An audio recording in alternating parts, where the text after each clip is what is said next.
In this video, I will teach you how to start and finish a proper drawing war.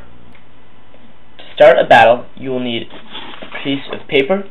Doesn't have to be lined, plain works better. Pencil, pens are not acceptable, and 2 or more players. Probably a maximum of about 4 players because the paper is so small. Now, on the battlefield, there are a few types of units. Actual battle units. Got a boat. That's my boat. And to mark whose it is, you can draw yours differently, or I usually put a dot in the middle and make a big thick line through the middle, color it in. Doesn't matter. So there's your boat. You also have tanks. Look like that. Gets a little gun. And then the best, most powerful unit, planes. It's a very bad plane. But anyway, you get credits as the game progresses. Boats are worth 1 credit. Tanks are worth 2 credits. Planes are worth 3. Planes are most valuable because they can go over land and water. Boats can only go on land, water, so they're least valuable. And tanks can go only on land. Makes them a little more valuable than boats. Now, the other thing you'll need when you start is 1 city. A city looks like that. And every army or side gets its own city. Now, later on in the game, you can also purchase ports, which send out boats, obviously. Army stations, look very similar to tanks. They send out tanks. Or airports, which obviously send out planes. Now, if you have a city, for every turn you don't purchase something, you gain 1 credit. Now, a boat, like I said, costs 1 credit. Tanks are 2, planes are 3. A port costs 10 credits. An army station costs 15. An airport costs 20. And a new city costs 30. Now, say you purchase something on one of your turns, you do not get a new credit for that turn. So you've got 3 credits for your city. You buy a plane, those credits are gone, and you don't get a new credit because that city purchased something. Now let's go to the actual battlefield. Now, to start out, you want a landmass designed for however many players you have. I'll do one for 2 players. So let's see, you make just some weird looking continent like that.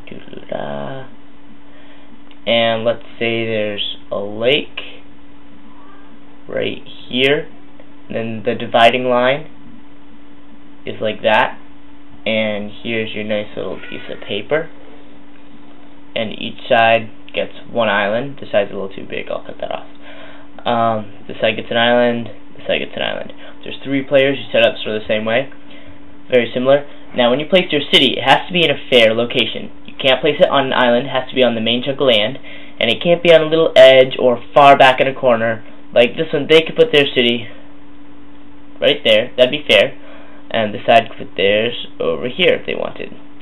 And each city should be about the size of your eraser, and the same goes for ships, about the size of your eraser. It's not fair if you make them too small, they're too hard to hit. Now, to fire, you press your pen down on the paper. I'm not on a horizontal surface, so it makes it more difficult. Say I've got a tank. There's my tank. Now to shoot, I put my pen on the paper. Yeah, that was bad. I put my pen on the paper and press down so it launches. Like so. Like that. Except on a flat surface, it'll go a lot further, and you can control how far it goes. The lighter you press, the further it's going to go, actually. The harder you press, the shorter it goes. Now, in the beginning of the battle, to set up, each side gets 2 tanks, 2 boats, and 2 planes. 2 of everything, and 1 city. Now, if you hit a city with any ship, boats can't hit cities because they're on water, you can conquer it. It's not really optional. You conquer the city, and you take all of its credits, you inherit its credits, and it's yours. But it can be easily taken back if there are forces nearby. Now, when you purchase something, say this one wants to purchase let's say a boat, they shoot a line from the city into the water. That counts as a move for the city, and they put the boat where the line ended. Now, if the line, say a line goes like this, and then it skips and it keeps going, wherever the line ends is how far it goes. Not where it stops the first time, but the furthest point in the line. So for example, I've got one line here, and there's a tank in the way, and the line continues, it would have clearly gone through the tank. If it brushes the edge, tank is dead. Now when something dies, you don't conquer it, it's just not on the board anymore. If a tank goes off of the edge of the land, it is destroyed. Planes can't be destroyed unless they go off the edge of the paper. Boats can crash into land, or crash off the side of the paper. Now if you shoot a boat, and it hits one of your own boats, or a tank, or anything for that matter, it does not destroy it. If it's an enemy, it destroys it, and moves. It's not just a shot. So whenever a line goes, your boat moves, or shoots, and it can kill something while moving. Say a line ends, say here's an enemy tank that shoots at one of my tanks, and it ends on my tank. That's a crash, and it destroys both tanks. And the tank wouldn't be on the water most of the time. I don't know why I did that. Anyway, you can crash into your own vehicles, and that's bad. Now, if you buy an armory, or a army base, it only sends out tanks, can't make boats or anything, and only a city can buy new buildings, like army bases or ports, and ports can be placed off the mainland on islands. Everything has to be placed on your side, also.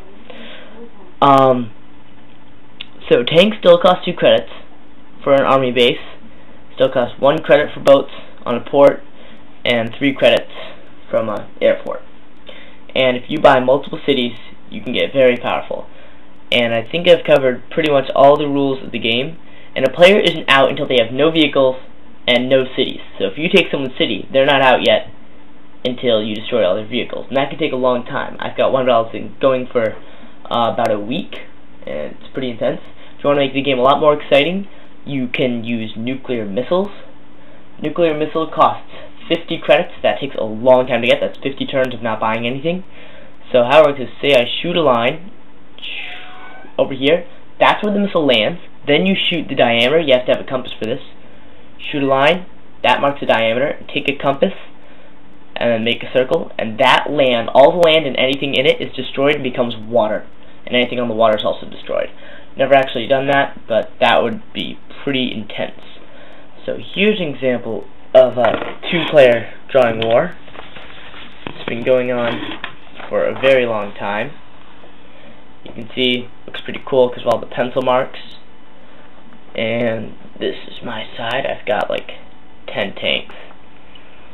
So let's get some up close action there. You can see all the lines. And there's an armory. And not many boats. Boats are quite useless later in the game. So that's about it. Now you know how to start your own drawing war.